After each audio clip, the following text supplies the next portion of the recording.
नमस्कार, मैं हूं सुशील बहुगुणा। सबसे पहले बात जम्मू कश्मीर की। 24 जून को एक अहम बैठक दिल्ली में होने जा रही है। प्रधानमंत्री नरेंद्र मोदी के नेतृत्व में इस बैठक में जम्मू कश्मीर के सभी दलों के प्रतिनिधि हिस्सा लेंगे और इसमें क्या होगा इसे लेकर तरह तरह के कयास लगाए जा रहे थे, लेकिन खबरों के मुताबिक प्रधानमंत्री मोदी की अध्यक्षता में जो बैठक होगी उसका मुख्य एजेंडा होगा जम्मू कश्मीर का परिसीमन यानी डीलिमिटेशन। विधानसभा चुनाव कराए जाने से पहले वहां परिसीमन होगा, जिसकी एक तरह से शुरुआत जून के पहले हफ्ते में हो चुकी है और इसी मुद्दे पर राज्य के सभी दलों को एक साथ लाने पर चर्चा की जाएगी प्रधानमंत्री की ओर से। और इसमें हिस्सा लेने के लिए जम्मू कश्मीर से कितने नेता आएंगे ये अभी साफ नहीं है। पीडीपी ने इस सिलसिले में अपना फैसला अपनी अध्यक्ष महबूबा मुफ्ती पर छोड़ दिया है। पीडीपी के नेताओं की आज श्रीनगर में बैठक हुई थी। और दूसरी बड़ी खबर जो इसी से जुड़ी है वो ये कि राज्य का दर्जा देने की बात एजेंडा में नहीं है, यानी राज्य का दर्जा बहाल करने की बात इस एजेंडा में नहीं होगी जो 24 जून को प्रधानमंत्री की अध्यक्षता में बैठक हो रही है। तो हमारे सहयोगी, हमारे एग्जीक्यूटिव एडिटर अखिलेश शर्मा ज्यादा जानकारी दे रहे हैं इस मुद्दे पर।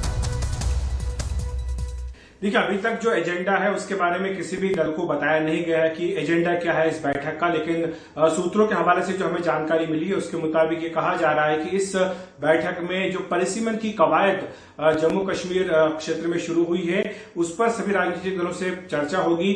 साथ ही ये भी कहा गया है कि इस पर एक व्यापक सहमति बनाने का प्रयास किया जाएगा, क्योंकि अभी तक जो परिसीमन की कवायद शुरू हुई है उसमें नेशनल कॉन्फ्रेंस के जो नेता उस परिसीमन आयोग के सदस्य हैं जिसमें कि डॉक्टर फारूक अब्दुल्ला भी शामिल हैं, उन्होंने इस बैठक में हिस्सा नहीं लिया था। इस बीच जून के पहले सप्ताह में परिसीमन आयोग की ओर से सभी जो जिला कलेक्टर हैं उनको पत्र लिख दिया गया है जिसमें उनसे अपने अपने जिलों के बारे में जानकारी मांगी गई है। ये बता दिया गया है कि अगर विधानसभा चुनाव जल्द करवाने हैं जम्मू कश्मीर में तो इसके लिए जरूरी है कि जो परिसीमन की कार्यवाही है उसको जितना जल्दी हो सके उतना जल्दी इसको पूरा कर लिया जाए और इसीलिए इस कार्रवाई में तेजी लाने के लिए एक व्यापक सहमति बनाने का प्रयास किया जा रहा है। हालांकि कुछ हलकों में इस बात को लेकर अटकल है कि केंद्र सरकार अपनी ओर से पूर्ण राज्य का दर्जा बहाल करने की पेशकश कर सकती है। सूत्रों के मुताबिक इस पर चर्चा हो सकती है, लेकिन अभी तुरंत ये नहीं होगा, क्योंकि जब तक परिसीमन नहीं होगा, जब तक नए विधानसभा क्षेत्रों का गठन नहीं होगा, जब तक चुनाव नहीं होंगे, तब तक ये सारी बातें करने का कोई मतलब नहीं है। दूसरी बात यह भी है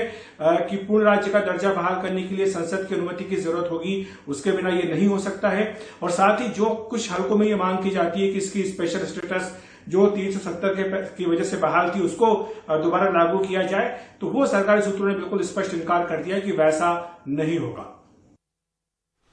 तो जो बैठक 24 जून को है वो काफी अहम है। इसमें जम्मू कश्मीर के सभी दलों के नेताओं को बुलाया गया है, जिनमें 4 पूर्व मुख्यमंत्री भी शामिल हैं।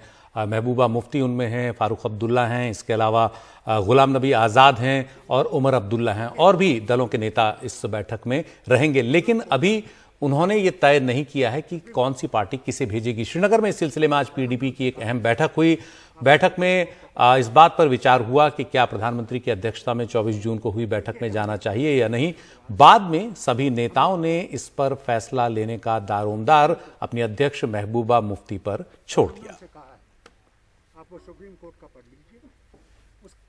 और अब बात लोक जनशक्ति पार्टी में मचे घमासान की। चाचा पशुपति पारस और भतीजे चिराग पासवान के बीच यह सियासी जंग जारी है। इस बीच आज राजधानी दिल्ली में चिराग पासवान की अगुवाई में एलजेपी की राष्ट्रीय कार्यकारिणी की बैठक हुई। चिराग पासवान ने रामविलास पासवान के जन्मदिन के मौके पर 5 जुलाई को बिहार में आशीर्वाद यात्रा निकालने का ऐलान किया। यात्रा की शुरुआत हाजीपुर से होगी, जहां से पशुपति पारस सांसद हैं और चिराग पासवान का कहना है कि अब वो अपने चाचा को उन्हीं के इलाके से घेरने की शुरुआत करेंगे। रामविलास पासवान का भी ये हाजीपुर पारंपरिक क्षेत्र रहा है, यहां से वो रिकॉर्ड मतों से जीत चुके थे एक जमाने में। इससे पहले आज राष्ट्रीय कार्यकारिणी की बैठक जब हुई तो उसमें चिराग पासवान और उनके गुट के सभी नेता कार्यकर्ता शामिल हुए। पार्टी संविधान की शपथ ली। इस दौरान काफी नारेबाजी भी हुई। पशुपति पारस और जो दूसरे नेता हैं उनके खिलाफ ये नारेबाजी हुई। और ये भी इस बैठक में एक प्रस्ताव पास किया गया कि रामविलास पासवान को भारत रत्न दिया जाए। ये केंद्र सरकार से उन्होंने सिफारिश की। उधर राष्ट्रीय कार्यकारिणी की बैठक पर पशुपति पारस गुट ने कहा कि जब चिराग पासवान अध्यक्ष ही नहीं रहे तो बैठक कैसे बुला सकते हैं। आपको बता दें कि 6 में से 5 सांसद पशुपति पारस के साथ हैं और अकेले चिराग पासवान दूसरी तरफ हैं, जो अकेले सांसद हैं। और चिराग पासवान को पार्टी अध्यक्ष पद से हटा दिया है पशुपति पारस गुट ने, लोकसभा में नेता पद से भी हटा दिया है। तो पशुपति पारस इस कार्यकारिणी पर जो आज हुई बैठक, उस पर ऐतराज जता रहे हैं। लड़ाई का ऐलान किया राष्ट्रीय कार्यकारिणी की बैठक के बाद, क्या है लड़ाई? देखिए, लड़ाई कुछ नहीं है, ये सच्चाई की लड़ाई है। जिस तरीके से कुछ लोग जनता को भ्रमित करने का प्रयास कर रहे हैं और बोल रहे हैं धोखे से कि भैया राष्ट्रीय कार्यकारिणी का उनको समर्थन है। आज तो राष्ट्रीय कार्यकारिणी की बैठक सबके सामने, मैंने मीडिया के सामने, कौन सदस्य है क्या है सबके सामने हम लोगों ने बैठक की है ना। तो जो चीज़ें सामने, जो सच्चाई सामने है, उसी को हम लोगों ने रखा। और पूरी उम्मीद है कि भले वो चुनाव आयोग हो, भले वो लोकसभा अध्यक्ष हो या बिहार की जनता हो, सच्चाई का साथ। आपने कहा कि महाभारत की लड़ाई की बात की है, आपने यहाँ पर जिक्र किया आपने सच्चाई की। नहीं, बिल्कुल, कहीं ना कहीं महाभारत की लड़ाई में भी अपनों के सामने ही आपको शस्त्र उठाने थे। आज भी कुछ ऐसी परिस्थिति है कि अपनों के सामने ही मुझे लड़ना है, अपनों से ही मुझे लड़ना है। संकोचित जरूर था कुछ समय के लिए, पर अब पूरे विश्वास के साथ, एक नई ऊर्जा, एक नई शक्ति के साथ इस लड़ाई को लड़ने के लिए ही नहीं, जीतने के लिए तैयार। दिल्ली से निराशा यही वजह है कि 5 जुलाई का अपने पिताजी के वहाँ पर 5 जुलाई को पिताजी का जन्मदिन होता है और जब तक वो जीवित है तब तक इस दिन को हम लोग बहुत खुशहाली के साथ मनाते थे। पर आज उनके नहीं रहने के बाद भी मैं चाहता हूं कि उसी तरीके से ये दिन मने, और मेरे लिए ये एक महत्वपूर्ण दिन है। उन्हीं की वजह से मैं हूं और इसीलिए इस दिन का महत्व और बढ़ाने के लिए जो ये नया संघर्ष है उसकी शुरुआत उन्हीं की कर्म भूमि से, उन्हीं के कर्म क्षेत्र से, हाजीपुर से करने का मैंने निर्णय लिया है और ये आशीर्वाद यात्रा। राम जो हनुमान को छोड़ दिए, क्या कहेंगे आप? अरे छोड़, अब अभी तो पता ही नहीं कि छोड़े हैं नहीं छोड़े हैं, क्या छोड़े, उसके ऊपर कोई टिप्पणी नहीं। जैसा मैंने कहा कि मेरी अब आगे की यात्रा अब स्पष्ट है, आगे का रास्ता मेरा क्लियर है। पहली बात, पार्टी को मुझसे कोई नहीं छीन सकता, उसकी लड़ाई लड़ूंगा और जीतूंगा, और साथ ही में बिहार के लोगों का दिल भी जीतूंगा, उनका आशीर्वाद भी पाऊंगा। जिनका ये कहना है कि अब जो पार्टी की लड़ाई है इसको जनता के बीच लेके जाएंगे। नई दिल्ली में कैमरामैन अशोक माले के साथ Rajiv Ranjan, NDTV India.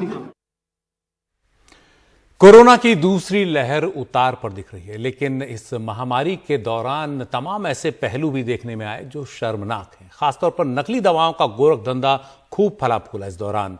Black fungus एक बीमारी जो कोरोना से पीड़ित कई लोगों में देखने में आ रही है, उससे जुड़ी नकली दवाएं बनाने और बेचने वाले 10 आरोपियों को दिल्ली पुलिस ने गिरफ्तार किया है। इनमें 3 डॉक्टर शामिल हैं। दिल्ली के निजामुद्दीन इलाके में आरोपी डॉक्टर अल्तमस हुसैन के घर से 3000 से ज्यादा इंजेक्शन बरामद किए गए हैं। दिल्ली पुलिस ने इस पूरे गिरोह के king pin doctor Altamas Hussain को देवरिया में उनके घर से गिरफ्तार किया है।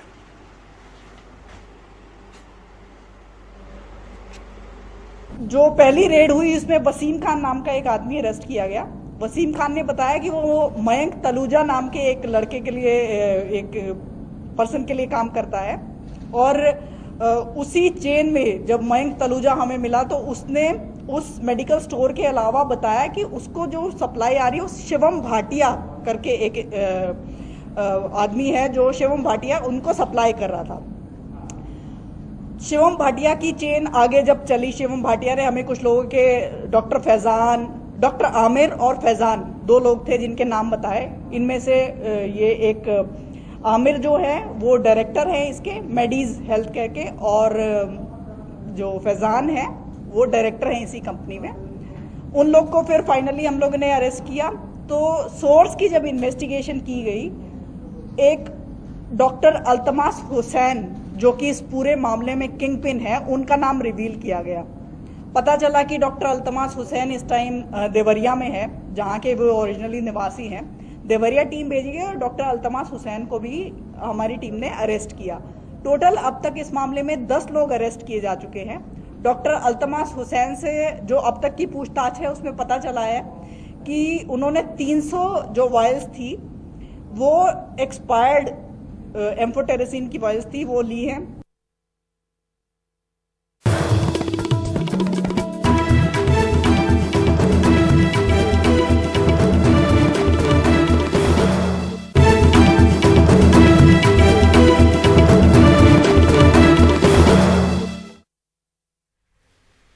और अब एक कहानी हमारे हीरोज को लेकर, सरकारी उपेक्षा, सरकारी उदासीनता की, वो भी एक ऐसी लड़की की जिसने खेलों में देश का नाम रोशन किया। सुनीता है इनका नाम, पिछड़े वर्ग से आती हैं, रोहतक के सिसार खास गांव की रहने वाली हैं। स्ट्रेंथ लिफ्टिंग में राष्ट्रीय और अंतर्राष्ट्रीय स्तर पर कई पदक जीत चुकी हैं, लेकिन आज हालत यह है कि गांव में दूसरों के घरों में काम कर गुजर बसर करने पर किसी तरह से मजबूर हैं। उनका परिवार इतना गरीब है कि 2 जून की रोटी का इंतजाम भी मुश्किल है। इसके बावजूद सुनीता अपनी फिटनेस बनाए रखने की जैसे तैसे कोशिश करती हैं, लेकिन अच्छी डाइट लाएं तो कहां से लाएं? रोटी और मीट से कब तक गुजारा चलेगा? खेल की प्रैक्टिस के लिए उनके पास उपकरण भी नहीं है। पेड़ों की टहनियों और ईंटों से जुगाड़ कर किसी तरह वो प्रैक्टिस करते हैं। ये कहानी देखिए। हरियाणा के रोहतक की सुनीता देवी ने स्ट्रेंथ लिफ्टिंग में कई राष्ट्रीय अंतर्राष्ट्रीय अवार्ड जीते, लेकिन आज वो अपने ही गांव में दूसरों के घरों में काम करने को मजबूर हैं। जून 2018 में उन्होंने राज्य स्तर पर 52 किलोग्राम वर्ग में गोल्ड जीता। 2020 में बैंकॉक में हुई वर्ल्ड स्ट्रेंथ लिफ्टिंग चैंपियनशिप में भी उन्होंने गोल्ड जीता। कई और प्रतियोगिताओं में पदक अपने नाम किए। इसके बावजूद सरकार ने उनकी कोई सुध नहीं ली। सरकार से कोई मदद नहीं सर, सरकार से कोई मदद नहीं मिली अभी तक सर। या सिर्फ खोखले दावे हैं? ये तो मेरे को तो नहीं पता सर, लेकिन कोई आगे हेल्प करने के लिए नहीं आया। सुनीता के माता पिता जमुना देवी और ईश्वर सिंह दिहाड़ी मजदूर हैं। सुनीता की ट्रेनिंग और प्रतियोगिताओं में आने जाने के लिए उन्हें महाजन से कर्ज लेना पड़ा। मजदूरी करते हैं। अच्छा, कभी यहाँ खेल लिया जी, घोड़े मेडल आ रहे हैं कि याद रहो मेरा नाम पढ़ा लिखा मैं का मजदूर आदमी आप तो कभी स्कूल में नहीं गए। अच्छा, हाँ जी। उसके लिए मैं इसको 5 लाख रुपए। अब हरियाणा के महम से निर्दलीय विधायक बलराज कुंडू सुनीता की मदद को आगे आए हैं। उन्होंने उसे 5 लाख रुपए विशेष धनराशि देने का ऐलान किया है। इसके अलावा वो उसे ट्रेनिंग किट के लिए 3.5 लाख रुपए देंगे और हर महीने डाइट अलाउंस के तौर पर 10,000 रुपए देंगे। तो मैं इस बात का आप सबको विश्वास और भरोसा दिलाता हूं कि आर्थिक कमजोरी की या आर्थिक दिक्कत की वजह से इसके खेल पे कमी नहीं आने दूंगा, ना इसकी डाइट की और उसकी वजह से। तो मेरी शुभकामनाएं। आज उसी के संदर्भ में मैंने गांव वालों ने वादा किया है कि वो प्लॉट का इंतजाम वो करेंगे। इस बीच अभिनेता और फिल्मकार फरहान अख्तर ने भी खेल मंत्री किरण रिजिजू से सुनीता देवी की मदद का आह्वान किया है। उम्मीद करनी चाहिए कि खेल मंत्री निराश नहीं करेंगे। चंडीगढ़ से मोहम्मद गजाली, एनडीटीवी इंडिया। पेट्रोल डीजल के दामों में आज फिर बढ़ोतरी हुई है। दिल्ली में 97 रुपए को पार कर गया है 1 लीटर पेट्रोल और मुंबई में 100 के ऊपर है। 1 मई से अब तक 27 बार पेट्रोल डीजल के दाम बढ़ चुके हैं। 27 दिनों में पेट्रोल 6 रुपए 90 पैसे महंगा हुआ है, जबकि डीजल 7 रुपए 19 पैसे महंगा हुआ है। देश के 8 राज्यों और केंद्र शासित प्रदेशों में पेट्रोल की कीमतें 100 रुपए प्रति लीटर के पार चल रही हैं। दिल्ली में आज 97 रुपए के पार बिक रहा है। डीजल दिल्ली में 87 रुपए प्रति लीटर के पार है। मुंबई में 103 है पेट्रोल और डीजल 95 रुपए प्रति लीटर के पार है। सरकार की महिमा अपरंपार है।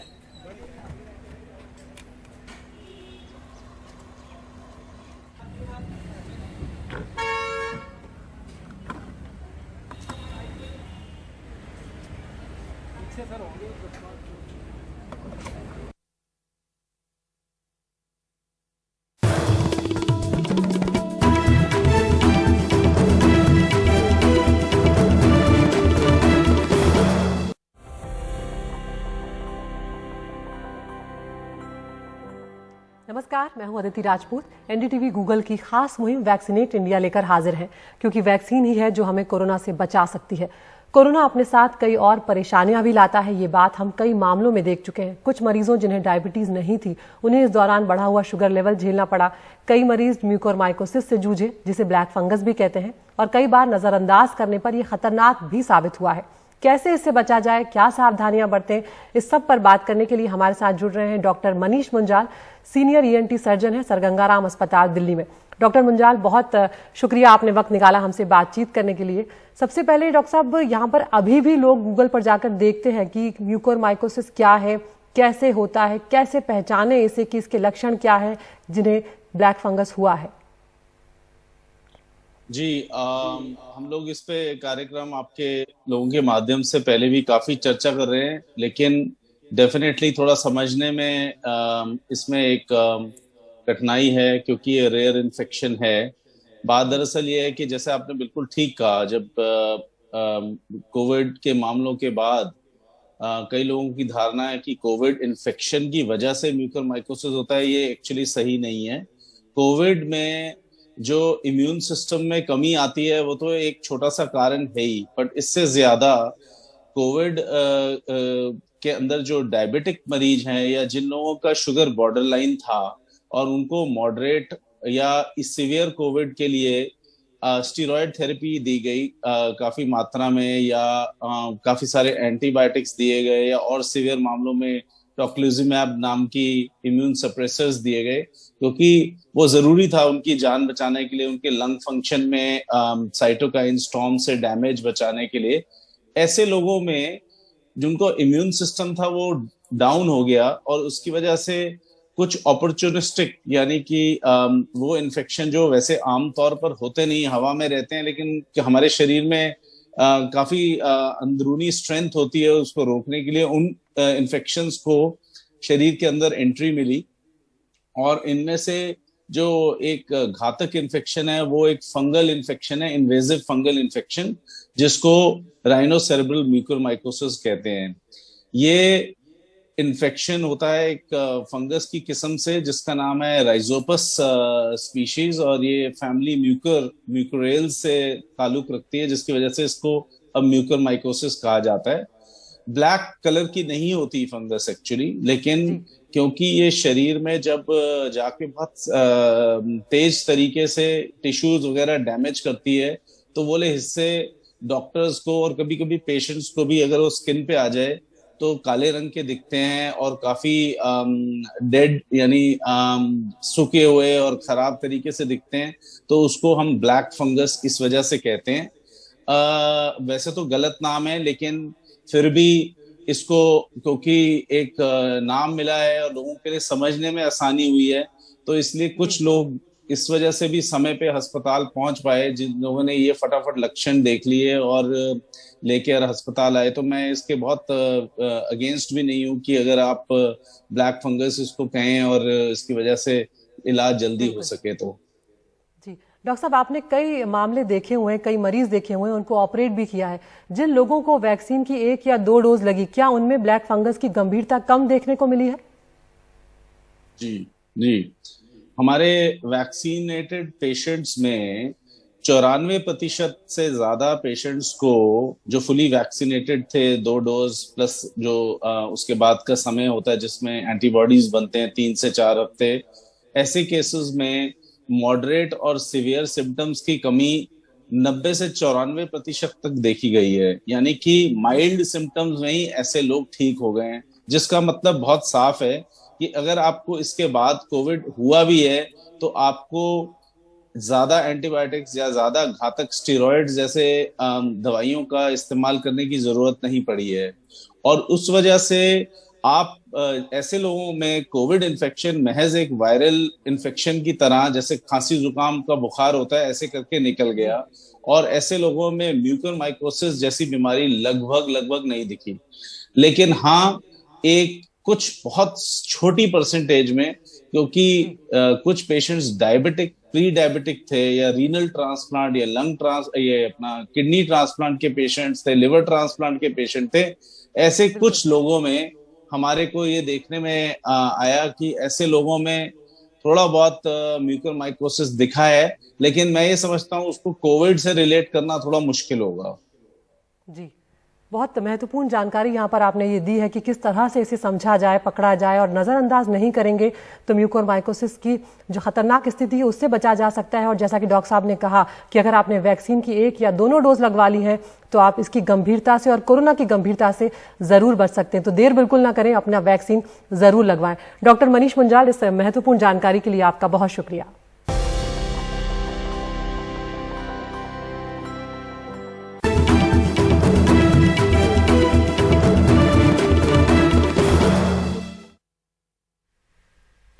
कोरोना महामारी की दूसरी लहर के दौरान असम को छोड़ दें तो उत्तर पूर्व के बाकी राज्यों ने खुद को इस मुसीबत से थोड़ा बचाए रखा, लेकिन अब यहां कुछ इस तरह के केस सामने आ रहे हैं जिनसे चिंता बढ़ रही है। खासतौर पर 2 राज्यों में पहली बार कोरोना वायरस के डेल्टा वेरिएंट के केस मिले हैं। ये 2 राज्य हैं मणिपुर और मिजोरम। मणिपुर के 20 सैंपल्स हैदराबाद की लैब में भेजे गए थे, जिनमें 18 डेल्टा वेरिएंट पाए गए। मिजोरम में डेल्टा वेरिएंट के 4 केस सामने आए हैं और ये सभी आइजोल के रहने वाले लोगों के हैं। डेल्टा वेरिएंट ज्यादा संक्रामक होता है। हमारे सहयोगी रत्नदीप दे रहे हैं ज्यादा जानकारी।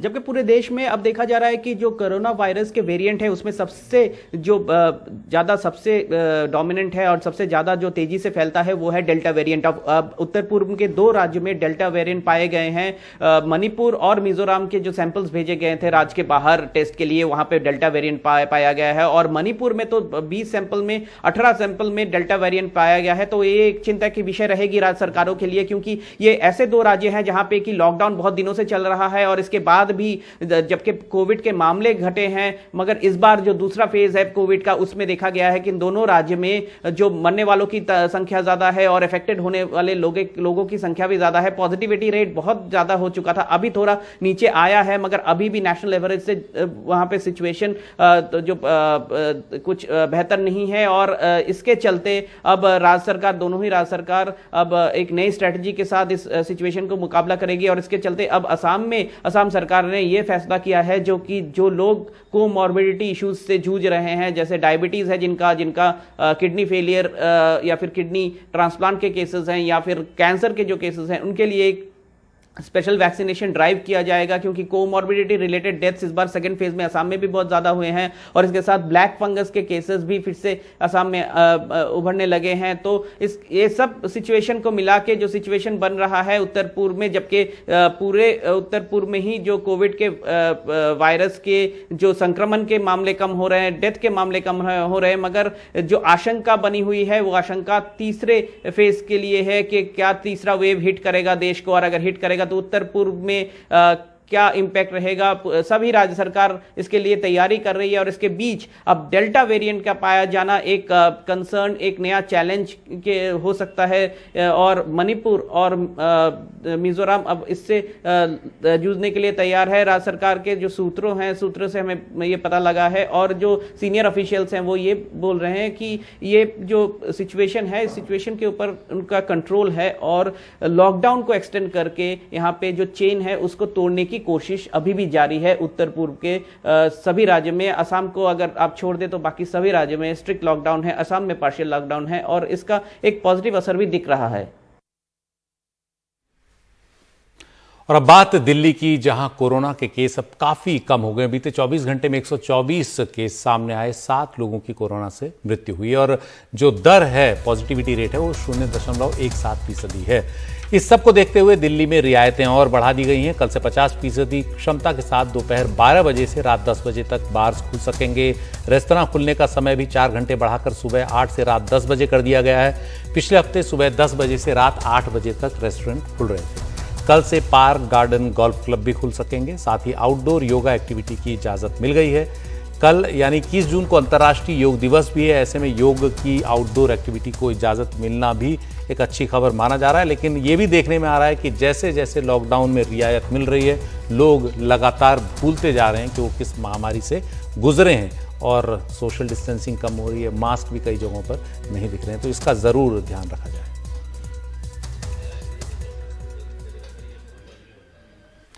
कोरोना से हुई मौतों पर केंद्र सरकार ने प्रति मौत 4 लाख रुपए मुआवजा देने से असहमति जताई है। इस मामले में केंद्र सरकार ने एक हलफनामा दाखिल किया, जिसमें केंद्र ने कहा कि कोरोना से हुई मौतों के परिजनों को 4 लाख रुपए का मुआवजा नहीं दिया जा सकता। आपदा प्रबंधन कानून के तहत अनिवार्य मुआवजा केवल प्राकृतिक आपदाओं जैसे भूकंप, बाढ़ वगैरह पर ही लागू होता है। केंद्र ने यह भी कहा कि एक बीमारी के लिए अनुग्रह राशि देना और दूसरी बीमारी के लिए इसे अस्वीकार करना अनुचित होगा। ऐसे में सभी जितनी मौत कोरोना से हुई है उनके परिजनों को मुआवजे का भुगतान जो है वो सरकार के सामर्थ्य से बाहर है, चाहे वो राज्य हो या केंद्र।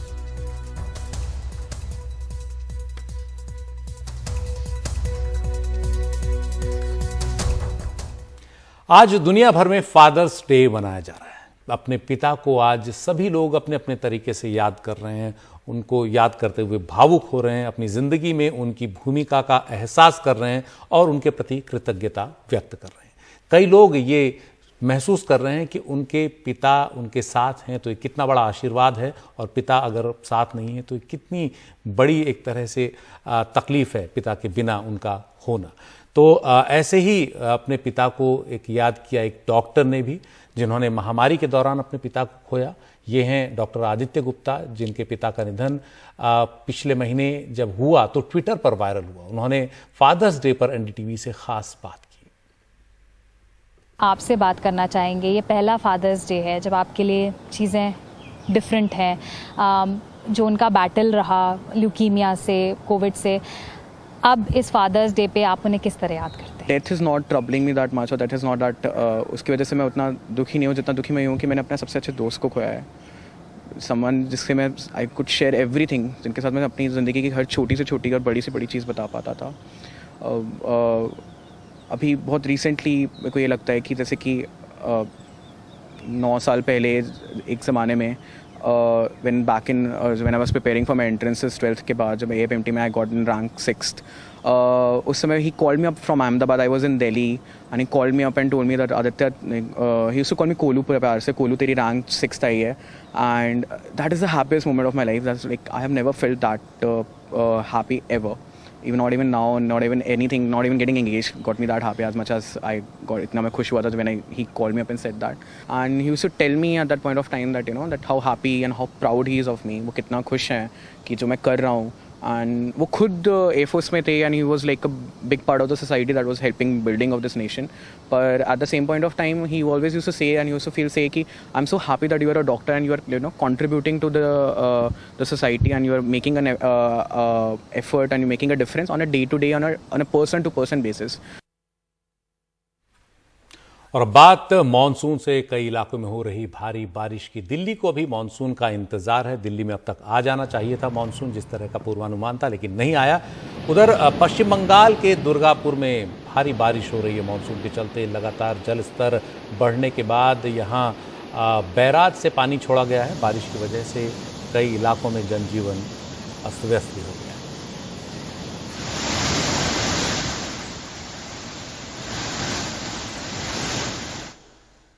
उत्तराखंड में भी पर्वतीय इलाकों में काफ़ी बारिश हो रही है, जिसकी वजह से सभी नदियों का जल स्तर काफ़ी बढ़ गया है। चंपावत में भी भारी बारिश की वजह से कई जगह पर भूस्खलन हुआ, सड़कें टूट गईं और निर्माण के जो काम है, सड़क निर्माण का जो काम है, उसे रोकना पड़ा। टनकपुर पिथौरागढ़ रूट पर भूस्खलन की वजह से कई जगह जाम भी लगा रहा, और यही हाल चारधाम यात्रा मार्ग पर भी कई जगहों पर है, जहाँ नदियां इस वक्त उफान पर हैं और सड़कें लगातार कट रही हैं तेज़ बारिश की वजह से, और जनजीवन काफ़ी अस्त व्यस्त हो चुका है।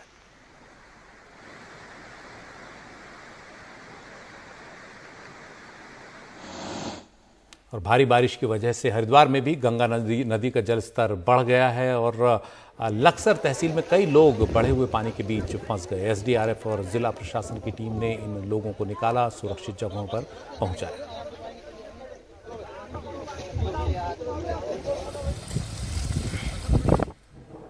उत्तराखंड के तमाम इलाकों से ऐसी तस्वीरें आ रही हैं जिनमें दिख रहा है कि कितना ज़्यादा वहाँ इस वक्त नदियों का स्तर बढ़ा हुआ है। श्रीनगर से रुद्रप्रयाग के रास्ते पर एक सिद्धपीठ है, धारी देवी का मंदिर, वहाँ पानी काफ़ी ऊंचाई तक चढ़ गया है और अलकनंदा नदी उफान पर है। पीछे से नदी के साथ साथ काफ़ी मिट्टी, मलबा, पेड़ भी बह कर आ रहे हैं, जो बता रहे हैं कि ऊपर किस तरह से भारी बारिश से हालात इस वक्त ख़राब हैं।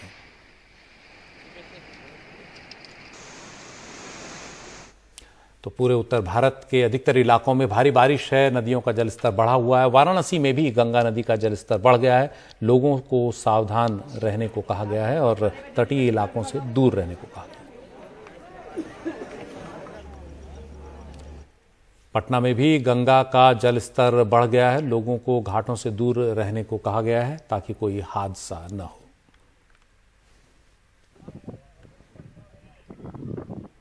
और अगली तस्वीर अयोध्या की, यहाँ सरयू नदी का जलस्तर बढ़ गया है और पीछे ऊपर के जो इलाके हैं, पर्वतीय इलाके हैं, उत्तर भारत के, उत्तर प्रदेश के जो बाकी इलाके हैं, वहाँ बारिश का असर यहाँ सरयू नदी के जलस्तर पर साफ दिख रहा है। कई जगहों पर नदी का पानी सड़कों पर भी आ गया है।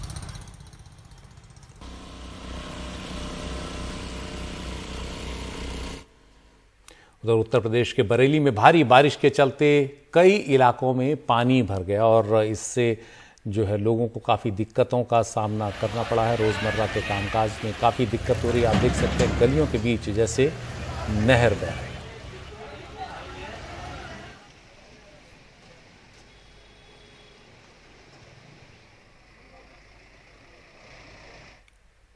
उत्तर प्रदेश में ही बिजनौर की बात करें, गंगा हरिद्वार के बाद जब बिजनौर की तरफ बढ़ती है तो वहां भी ये बढ़ा हुआ जल स्तर कई गांवों में पहुंच गया है। कई मजदूर यहां फंस गए हैं और इनका पता लगाने के लिए ड्रोन कैमरों की मदद ली गई। एसडीआरएफ और पीएसी की टीमें राहत और बचाव के अभियान में जुटी हुई हैं उन सभी इलाकों में जहां गाँव में पानी भर।